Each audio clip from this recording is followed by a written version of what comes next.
I was sitting here 25 hours ago speaking to you about the horrific events in Southport, and your texts, emails, X's, tweets, whatever you call it, and some calls were brimming with fury. Why aren't you revealing that the man behind this is a Syrian asylum seeker who's come here and who's a Muslim and he's gone up there to try and has murdered someone? Why are you covering? Why the media cover-up? There was no media cover-up because A, and 1, it wasn't true, which is most importantly. B, and 2, we are quite rightly governed by some media restrictions. Now, we're going to explore those with legal expert Joshua Rozenberg in just a moment.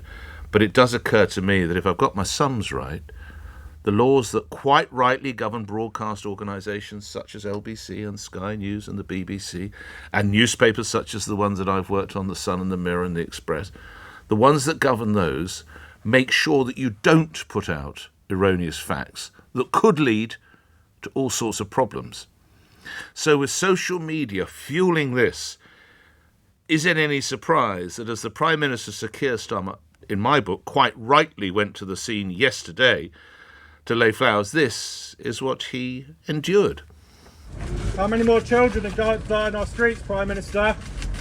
How many more children? Are we going to do something?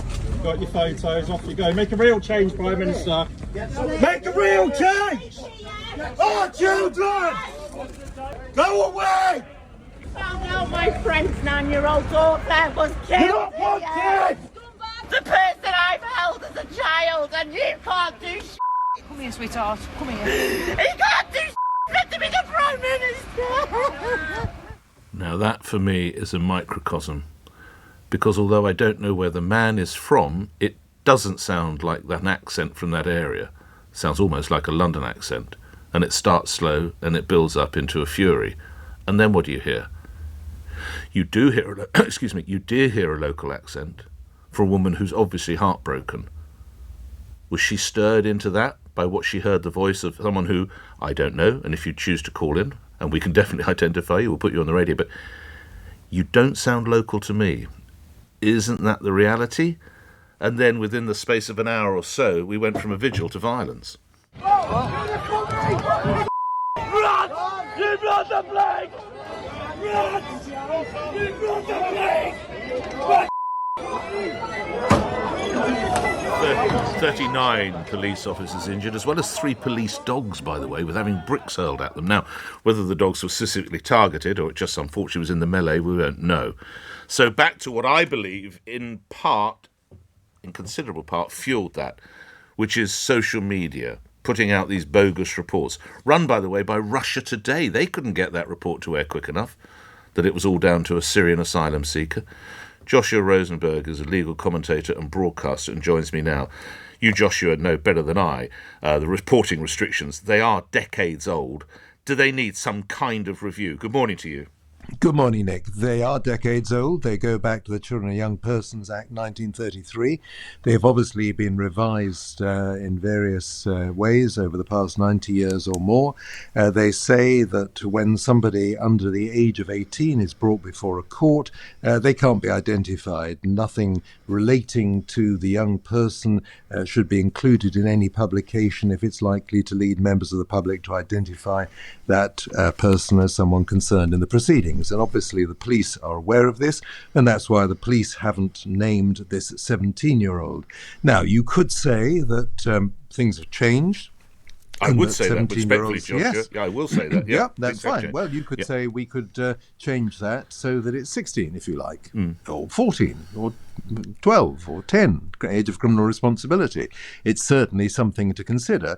On the other hand, I would say that there are people who are 17 who are not yet mature, and I'm not suggesting in the most serious crimes, but people who do get caught up in crime might mature and by their 20s regret what they've done, and the fact that they weren't named when they appeared in court as a teenager might mean that they're more likely to be rehabilitated. It's interesting, Joshua, isn't it? At this age, if this person is involved, he can join the army. He can't do combat, but he can join the army, he can get married, he might even have the vote soon, but we can't know his identity in a case such as this. It's an interesting conundrum. It is, and as you also know, often it's the case after a trial, particularly when somebody is given a long sentence, they'll be in prison for decades, they are named by the court. Media make application, and of course when the person turns 18, he or she can be named anyway. So there is some compromise, but that's the law, and I'm not saying it shouldn't be changed, but it's been there for some time. Lastly, you probably mingle daily with barristers and judges and cases and whoever else. Are they aware of the impact that social media has had on this region? And if they are, how concerned are they? Because we have, I believe, and tell me I'm wrong, I believe the ugly scenes we've witnessed in Southport are down to social media.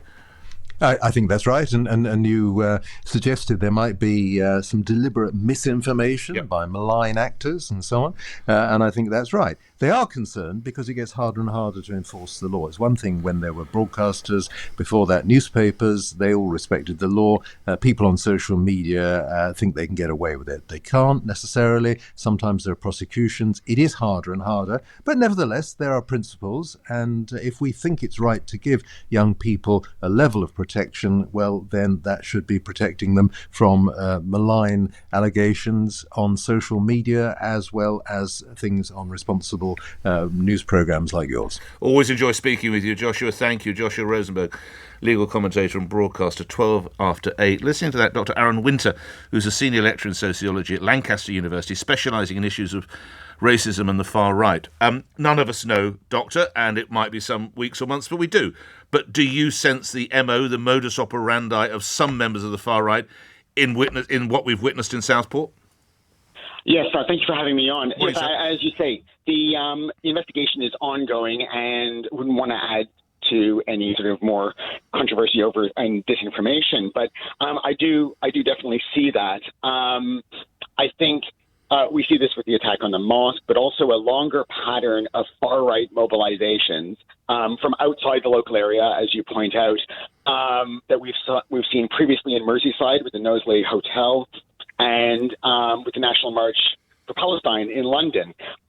We also see tied to online social media, as well as wider conspiracy theories, which involve both racism about Muslims and immigration, child victimization, and we can see the link between this and the sort of grooming, anti-grooming gang protests and violence that has occurred previously, but also vigilanteism. And we've increasingly seen with the far right, and this goes back so many decades. It's not specific to this moment, although the far right is emboldened at this moment around issues of immigration, crime and law and order, and vigilanteism. How inflammatory an issue is the idea of asylum seekers arriving on the boats, Doctor? I think it's been made to be an inflammatory issue. I think it is way out of proportion. It is something which fuels these conspiracy theories, and I think this this violence. I think it's really important not to pin this on social media. We've had recently an election and an election cycle which has disproportionately focused on immigration and asylum as a threat to the nation, a threat to the nation's culture and its population. And if we look at the history of riots, but I mean both long term, but even in the short term, and violence, we see the way this is being legitimized, mainstreamed, and emboldened. And it's unsurprising that with a proliferation of conspiracy theories online, for example, these two will intersect. And I mean, even during on the National March for Palestine, Suella Braverman made a comment about the police not being able to be trusted or be managed because of political correctness or wokeness or whatever they want to call it. And we saw the far right, including Tommy Robinson, mobilize for that, to defend the cenotaph, allegedly. Dr Aaron Winter, thank you. You're Senior Lecturer in Sociology at Lancaster University. You specialise in racism and the far right.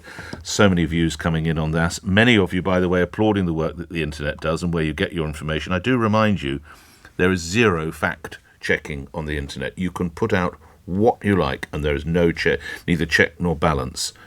Is that where you want to get your news? And how is the law to be addressed in a case such as this, where I would argue, because of the gravity of the alleged offence. Police should not necessarily rely on laws that begin in the 1930s and were last updated in the 1980s.